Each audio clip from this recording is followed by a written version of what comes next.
अस्सलाम वालेकुम। खालिद सैफुद्दीन आपके साथ। वैसे तो आपके बेशतर सवालों के जवाब मैं रोज़ अपनी वीडियोस में देता हूँ, मगर कुछ सवाल ऐसे होते हैं जो ज़्यादा तफसील में जाने की जिसमें ज़रूरत पड़ती है और फिर हमारी उससे डेली वीडियो बड़ी लंबी हो जाती है। तो मैंने सोचा आपको एक छोटी सी वीडियो अलग करने की कोशिश की जाए, क्योंकि पिछले दिनों मैंने अपनी इंडेक्स कॉल में हेज की बात की थी कि मौजूदा सूरत हाल में हम कैसी कैसी हेजिंग करें कि हम अपने रिस्क को कम कर सकें। हेजिंग द रिस्क यानी कि अपने रिस्क को किस तरह कम कर सकें। तो अब जैसे मैंने बीच में ये कहा कि मार्केट जो है बाइंग पैराडाइज है, ये बात मैं अक्सर कहता रहा। फिर इस साल के आगाज से मैं ये कहता रहा कि 2023 में बाइंग होनी चाहिए, ये बड़ा अच्छा टाइम है मार्केट में बाइंग करने के लिए। तो मुख्तलिफ वक्त में मैं मुख्तलिफ मशवरे देता रहा, मगर मेरे सारे इस हवाले से थे कि जो डेली कॉल्स जा रही थी उसमें मंदी का रुझान, माशी अदम इस्तेहकाम, मसाइल, परेशानियाँ, मगर दूसरी तरफ मैं मीडियम टू लॉन्गर टर्म के लिए एक प्लान दे रहा था कि नहीं जनाब, जून खरीदारी का साल है, अगर आप खरीदारी करके होल्ड कर सकते हो। ये बात मैंने मुतादिद दफ़ा अपनी पिछली 6 महीने की वीडियोस में कही है, और जो डेली वीडियोस थी उनमें हम मंदी का बताते रहे। तो लोग शायद थोड़े से कंफ्यूज होते हैं, मगर बात यह है कि मीडियम टू लॉन्ग टर्म की जो बाइंग होती है उसमें एक स्ट्रेटजी होती है कि आराम आराम से पेशेंस के साथ बाइंग की जाती है। तो वो पेशेंस आपके अंदर होना चाहिए, आपको माल बेचने का फन आना चाहिए। अगर आपने माल बेचा है तो आप नीचे करेंगे। अब यहाँ जो मैं हेजिंग की बात कर रहा हूँ, हेजिंग द रिस्क, आपके सामने अगर स्लाइड आएगी तो आप देखेंगे कि उसमें डूबती हुई कश्ती को अगर रिस्क कवर करना है तो उसके लिए हम इंश्योरेंस करते हैं, जिस तरह हम गाड़ी का करते हैं। ठीक है जी। तो इस हवाले से मैं आपको मतलब इत्तेफाक से जुमेरात या जुमे को हमारी बड़ी डिबेट हो रही थी हमारे प्रोफेशनल ग्रुप पे, प्राइस और डिमांड एंड सप्लाई के हवाले से कि how demand and supply impact the price of the stock और द इंडेक्स। तो हम उस पर काफ़ी सैर हासिल गुफ्तगू जुमेरात के जुम्मे को कर चुके हैं। तो यहाँ पर ये पॉइंट मैं ज़रूर बताना चाहूँगा कि आम लोगों को कि यकीनी तौर पे हमें समझने की हमेशा ज़रूरत है कि प्राइस उस डिटरमिंड ही होती है अपनी डिमांड और सप्लाई के इक्विलिब्रियम से, कि डिमांड कितनी है, सप्लाई कितनी है, मार्केट ऊपर जा रही है, मार्केट नीचे जा रही है। बड़ा सिंपल है, चाहे आप क्रूड ऑयल में काम करें तो या आप किसी भी स्टॉक में काम करें, कहीं भी काम करें, इन मार्केटों का ऊपर और नीचे होने का जो रुझान है उसका फंडामेंटली ताल्लुक जो है वो डिमांड एंड सप्लाई से है। ठीक है जी। उसके बाद फिर दीगर अवामिल आते हैं, जैसे कि बहुत सारे लोगों का इन्वॉल्व हो जाना, मगर उसमें भी डिमांड ही बढ़ती है। अगर बहुत सारे लोग इन्वॉल्व हो जाते हैं, इवन स्पेकुलेटर भी इन्वॉल्व हो जाता है, तब भी डिमांड में ही इजाफा होता है, सप्लाई कम होती है तभी प्राइस ऊपर जाती है। खैर ये तो एक बात थी। उसके अलावा मैंने एक बात कही, ये हेनरिक वैलन स्मिथ जूनियर हैं जो प्लिमथ कंपनी के सीईओ हैं। तो उन्होंने एक और बात कही कि diversification should be an offensive contributor to growth, not just a defensive hedge against loss. अब लोगों के जहन में जो ख्याल होता है उसको बड़ा अच्छे तरीके से क्लियर करने की कोशिश की कि ऑफेंसिव कंट्रीब्यूटर है ग्रोथ का, ग्रोथ को बेहतर बनाया जा सकता है, और डिफेंसिव है लॉस का। और ऑब्वियसली जब रिस्क मैनेजमेंट करते हैं तो वो हमारा डिफेंस मैकेनिज्म होता है, ऑब्वियसली वो हमारा डिफेंस मैकेनिज्म होता है। तो उन्होंने कहा कि वो डिफेंसिव हेज है लॉस के अगेंस्ट। अब मैं वो कौन सा डिफेंस मैकेनिज्म है जो आपसे डिस्कस करना चाह रहा हूं, उसके आगे जो मेरी जो सोच है वो ये है कि hedging risk is best strategy while investing. ठीक है, मैं ऐसा समझता हूं कि अपने रिस्क को हेज करना बेहतरीन स्ट्रेटेजी है। और मैं ये भी समझता हूं कि जो इन्फ्लेशन, जो महंगाई और जो मसाइल चल रहे हैं उसके अगेंस्ट भी हमें अपनी इन्वेस्टमेंट के लिए हेजिंग का इंतजाम करना होता है कि हम इसको हेज कैसे करेंगे। और फिर एक और अहम तरीन हेजिंग आ गई जो डिक्लाइनिंग डेप्रिशिएटिंग करेंसी वैल्यू है, जो पाकिस्तानी रुपये डेप्रिशिएट हो रहा है उसको भी हेज किया जाए। तो मैंने आगे लिखा है कि कभी हम कोशिश करते हैं कि डाइवर्सिफिकेशन के जरिए इन्वेस्टमेंट रिस्क को कम करें, कभी हम सोचते हैं कि मुख्तलिफ स्ट्रेटजीज बनाए, जैसे मैंने अभी तस्करा किया कि हम क्यों ना ऐसा करें कि हम लॉन्ग टर्म में जाएं, शॉर्ट टर्म ना करें। हम क्यों ना ऐसा करें, उन सेक्टर्स में जाएं जिन पर बजट में कुछ इन्वेस्टमेंट की बातें हो रही हैं। तो इस तरह हम डिफरेंट स्ट्रेटेजी बनाते हैं। फिर हम देखते हैं मार्केट इस वक्त गिरावट में, क्यों ना हम बैकफुट स्ट्रेटेजी पे जाएं, स्प्लिट बाइंग स्ट्रेटेजी पे जाएं, पेशेंस के साथ ट्रेड बाय करें। आगे मैंने कहा to hedge effectively we need to see the risk involve in our investment then looking at available source, ये रिसोर्स। तो ये बड़ी इंपॉर्टेंट बात है कि अगर आपको प्रॉपर हेज करना है तो सबसे पहले तो आप ये देखते हैं कि आपके जो इन्वेस्टमेंट है उसमें रिस्क कौन सा इन्वॉल्व है। पहले रिस्क की इन्वॉल्वमेंट देख लेते हैं, कितने रिस्क इन्वॉल्व है। फिर उसके बाद आप आगे बढ़ के ये देखते हैं कि मेरे रिसोर्स क्या है, मेरे हालात क्या है, मेरे मुल्क के हालात क्या है, फिर उसके हिसाब से आप हेजिंग करते हैं।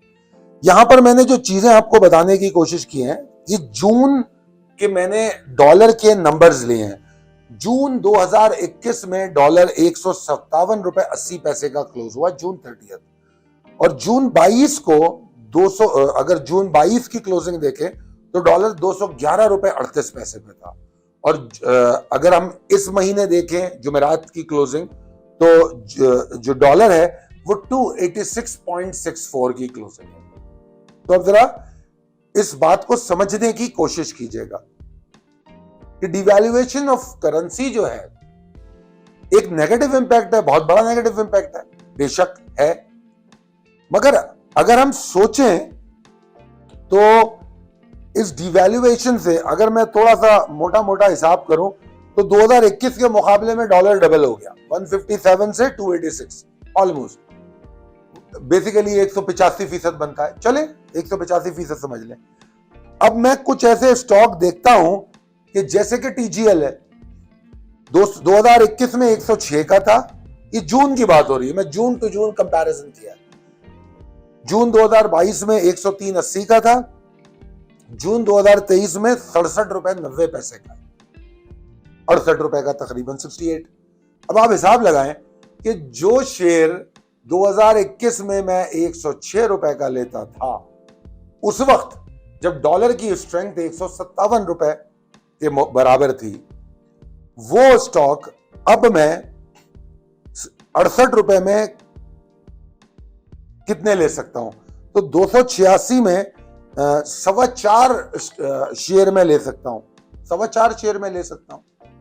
ठीक है ना? तो ये बड़ी अहम बात है। अच्छा, उसके बाद इसी तरह मैंने डिफरेंट स्टॉक आपको स्लाइड में दिखा दूंगा मैं। तो निशात मिल है 93 का था, अभी 55 का है 2 साल के बाद। और डिवैल्यूएशन जो हुई है उसकी वजह से हम कितने निशात मिल ले सकते हैं।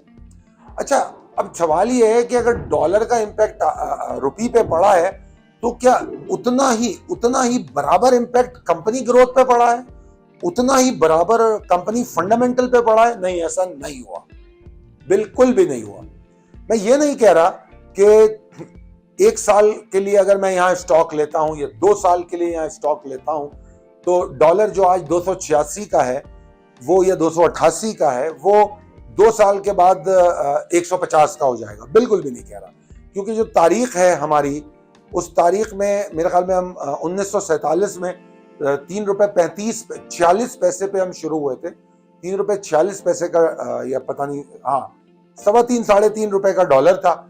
वहां से पाकिस्तान का आगाज हुआ और उसके बाद फिर एक ऐसा साल आया 1958 से 71 की वॉर तक, जहां हमने 4.5 रुपए 45 पैसे पे डॉलर को होल्ड किया। वो तकरीबन कुछ 16-17 साल थे, जो 16 साल डॉलर की एक रेंज रही। उसके बाद फिर 71 में डॉलर एकदम तब्दील हुआ, 11 रुपए तक चला गया। फिर दोबारा हम डॉलर को 9.5-10 रुपए तक लेकर आए 1972 पे। फिर 1972 से 80 तक डॉलर अच्छा स्टेबल रहा, और फिर 82 के बाद डॉलर के अंदर तबाही बढ़ना शुरू हो गई, और फिर वो मुतवातर तबाही बढ़ती गई। तो इस पूरे फेज में अगर मैं देखूं तो 1971 की वॉर के बाद जो हमने 1.5 रुपया डिक्लाइन देखा, वो एक डिक्लाइन था, और उसके बाद बीच में भी एक छोटा मोटा डिक्लाइन आया, वरना उमूमी तौर पे हिस्टोरिकली डॉलर में कोई डिक्लाइन नहीं आया। तो अगर अभी कोई मुझे ये बात कहे कि जी ठीक है 286-88 का डॉलर है, डार साहब आएंगे वो 150 का कर देंगे, तो ये बिल्कुल अहमकों की जन्नत में रहने की बात होगी। डार साहब की इतनी हैसियत भी नहीं है कि वो किसी सहाफी के सवाल का जवाब दे सके। वो थप्पड़ मार रहे हैं, वो एग्रेसिव हो रहे हैं, क्योंकि उनके पास जवाब नहीं है, उनके पास सोल्यूशन नहीं है, उनके पास सिर्फ खानदान है, ताकत है, तो वो बैठ गए, कर कुछ नहीं सकते, ना करने की अहलियत है उनमें। बहरहाल ये तो एक मुझे गुस्सा आ जाता है, डार साहब का नाम याद आता है तो गुस्सा आ जाता है, माफी चाहता हूं। तो बहरहाल तो आगे चलें तो डॉलर 286 288 से 157 तो नहीं होगा, मगर इस बात के कवी इम्कान मौजूद है कि अगर इंफ्रास्ट्रक्चर डेवलपमेंट हो, इकोनॉमी का पहिया चले, तो डॉलर हम 240 तक जरूर ला सकते हैं। 240 और 260, इसके पास भी अगर डॉलर हमारा कोई फाइनेंस मैनेजर यहां तक भी मैनेज कर ले, तो पाकिस्तान की इकोनॉमी अपने पहियों पे चलना शुरू हो जाएगी और इंशाल्लाह फिर वहां से ग्रोथ बेहतर हो जाएगी। बेशक डॉलर फिर दोबारा से 100 रुपए पे नहीं आए, कोई फर्क नहीं पड़ेगा, मगर हमारी एवरेज आमदनी बढ़ जाती है, अगर हमारी ग्रोथ बढ़ जाती है, जैसे इस वक्त भी है कि डॉलर बेशक ऊपर आ गया है मगर तनख्वाहों में भी इजाफा हुआ बहुत सारी चीजों में, तो वो बैलेंस कायम हो सकता है, पॉसिबिलिटी है। उसकी रोशनी में मैं आपको ये बताना चाह रहा हूं कि अगर 288 में मुझे, अब मुगल को देख लें 104 रुपए 46 रुपए, मैपल लीफ को देख लें 47 रुपए 27 रुपए, डीजी खान 118 रुपए 50 रुपए, और टॉम सीएल 37 रुपए, मैं राउंड करके बता रहा हूं, 37 रुपए 20 रुपए 70 पैसे, हपको 80 रुपए 79.67 और 64.40। मगर हपको को इस पैराहे में जांचना थोड़ा मुश्किल इसलिए हो जाता है कि हपको एक बड़ा जबरदस्त डिविडेंड पेइंग स्टॉक है, तो वो इस पैराहे में, उसके बावजूद भी आपको हपको ज्यादा मिल रहे हैं। फिर आप ई फर्टिलाइजर भी ऐसा ही है, एफएफसी भी ऐसा ही है, अगर वो 106 और 96 है तो कोई फर्क नहीं पड़ता, कितने सारे डिविडेंड उसने दिए। एक्साइड बैटरी को देखें 416 247, एटलस बैटरी को देखें 316 195। तो मौजूदा डॉलर की प्राइस जो हमारे पास आ रही है, उसकी रोशनी में मैं अगर बाइंग करता हूं तो मैं ज्यादा शेयर खरीदने का अहल हूं। ये चीज मैं आपको समझाना चाह रहा हूं कि ये मेरा एक रिस्क को हेज करने का एक फॉर्मूला है, जस्ट अ वन स्टेप। एक काम मैं इस तरह भी कर रहा हूं, यानी कि ऐसा नहीं होता कि ट्रेडिंग हो या कारोबार हो तो उसमें सिर्फ हम एक ही एंगल से अपने रिस्क को देखते हैं, हम कई एंगल से देखते हैं। तो मेरा जो एंगल, एक एंगल है वो ये है कि आज मैं वही एटलस बैटरी, वही निशात मिल, वही मुगल स्टील मैं कितने खरीद सकता हूं। यहां पर जिन स्टॉक्स के मैंने नाम लिए वो मेरी रिकमेंडेशन अभी नहीं है, मेरी रिकमेंडेशन वही है जो जून पोर्टफोलियो में आपको दिया गया है।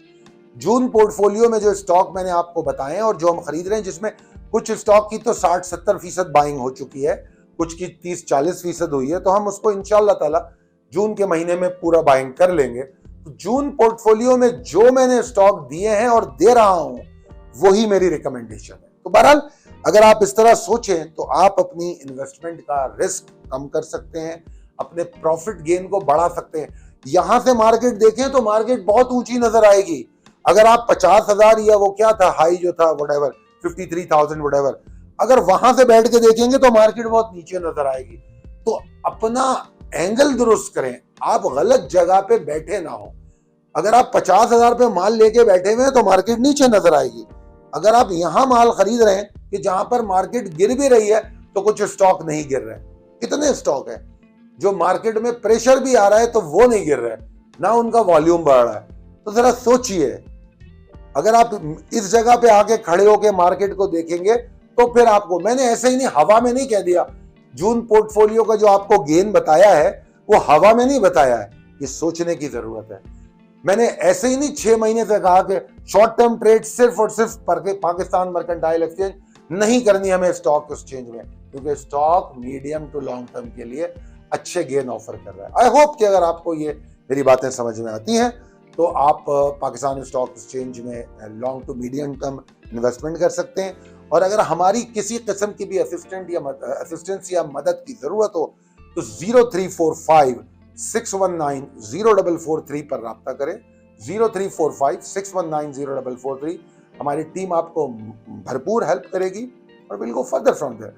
बहुत शुक्रिया मेरी इस बात को सुनने का। इंशाल्लाह ताला आपसे ऐसे मौज़ूआत पर गुफ्तगू होते रहेगी। अल्लाह ताला आपको बहुत सेहतमंद रखे। अल्लाह हाफ़िज़।